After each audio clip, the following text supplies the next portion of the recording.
Hello and welcome back friends. This is a welcome back video. आज हम बात करेंगे कफ़ के बारे में। कफ़ खांसी अक्सर आपने देखी है और इस मौसम में काफ़ी हो रही है। तो डिफरेंट टाइप ऑफ कफ़ भी आप जानते हैं। आपने ये इस तरह की परसिस्टेंट एंड वायलेंट कफ़ देखी होगी, ड्राई कफ़ देखी होगी, वेट कफ़ देखी होगी, इवन हिसिंग कफ़ भी देखी होगी। लेकिन क्या कभी आपने साइलेंट कफ़ देखी है? तो आज हम बात करेंगे इसी साइलेंट कफ़ पे। क्या होती है साइलेंट कफ़, कैसे हम पहचानेंगे और कैसे इसको दूर कर सकते हैं।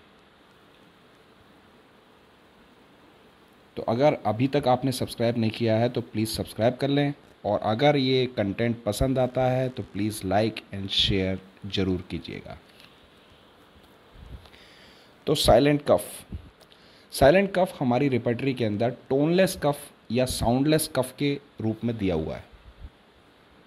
अब साइलेंट कफ़ को पहचानेंगे कैसे, ये सबसे बड़ी बात है, क्योंकि डिफरेंट कफ़्स को हम जानते हैं कि कब हमें वायलेंट कफ़ होती है, कब हमें वेट कफ़ होती है, कब हमें ड्राई कफ़ होती है। लेकिन ये साइलेंट कफ़ क्या होती है और इसको हम कैसे पहचानेंगे? तो साइलेंट कफ़ कुछ ऐसी होती है, इसके साउंड ध्यान से सुनिएगा।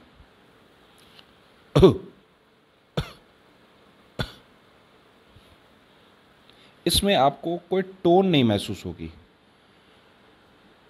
जो भी आपको कफ सुनाई दी, इसमें कोई टोन नहीं महसूस होगी। दोबारा देखिए,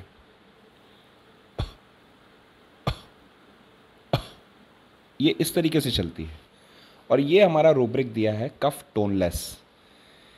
इसमें साउंड नहीं होती, इसमें कोई हॉर्सनेस नहीं होती, इसलिए इसको हम टोनलेस या साइलेंट कफ भी कह देते हैं। 4 रेमेडीज़ हमारे पास हैं: कैलेडियम, कार्डोस, सिना एंड ड्रोसेरा। तो फ्रेंड्स, इनको देख लेते हैं एक एक करके। जो कैलेडियम हमारे पास कफ के लिए दी है, इसमें ड्राइनेस ऑफ थ्रोट रहती है। खूब ड्राइनेस होगी थ्रोट के अंदर, लेकिन पानी पीने का बिल्कुल मन नहीं करेगा।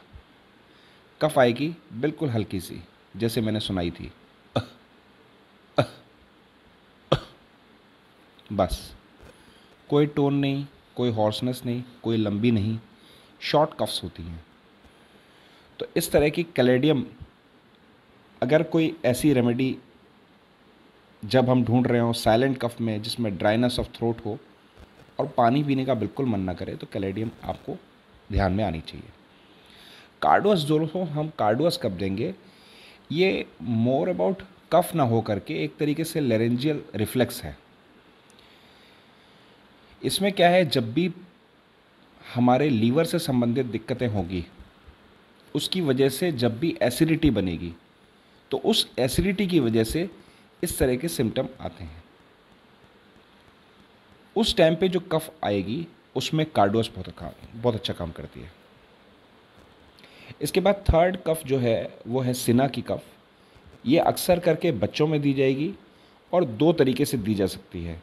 बड़ों में अगर मिलती है तो उनको एक इरिटेशन टाइप की फील होगी, हल्की इरिटेशन बनी रहेगी गले के अंदर, जिसमें ये इनको साइलेंट कफ या टोनलेस कफ प्रोड्यूस होगी। बच्चों में अगर मिलती है तो ज़रूर उसके साथ में वॉर्म्स मैनिफेस्टेशन उनके अंदर मिलेगा, जिसकी वजह से अगेन मैंने कहा कि उनका अपर जीआईटी ट्रैक्ट डिस्टर्ब रहेगा, और उसकी वजह से ये लेरेंजियल या ट्रैकियल, इनको जो एक रिफ्लेक्स आएगा, उसकी वजह से ये कफ सुनाई देगी। लास्ट जो इसके अंदर मेडिसिन है, दैट इज़ ड्रोसेरा। और ड्रोसेरा के बारे में हम सभी जानते हैं, इसमें ड्राई कफ रहती है, और जो ड्राई कफ इस टोनलेस कफ के अंदर मिलेगी, उसमें आपको इरिटेशन मिलेगा। ऐसा लगेगा जैसे गले में कोई गुदगुदी या खुजली कर रहा है, जैसे हल्का सा फैदर चला रहा हो, कोई पंख का टुकड़ा चुभा रहा हो या घुमा रहा हो, ऐसा गले में फील होता है। तो जब इस तरह की कफ मिले तो आपको ड्रोसेरा सोचना चाहिए। तो ये हमारी थी कुछ टोनलेस कफ रेमेडीज़। आशा है आपको ये वीडियो पसंद आई होगी, और हमारे साथ इस पूरी वीडियो में बने रहने के लिए धन्यवाद। मिलेंगे नई वीडियो के साथ, तब तक के लिए बाय बाय।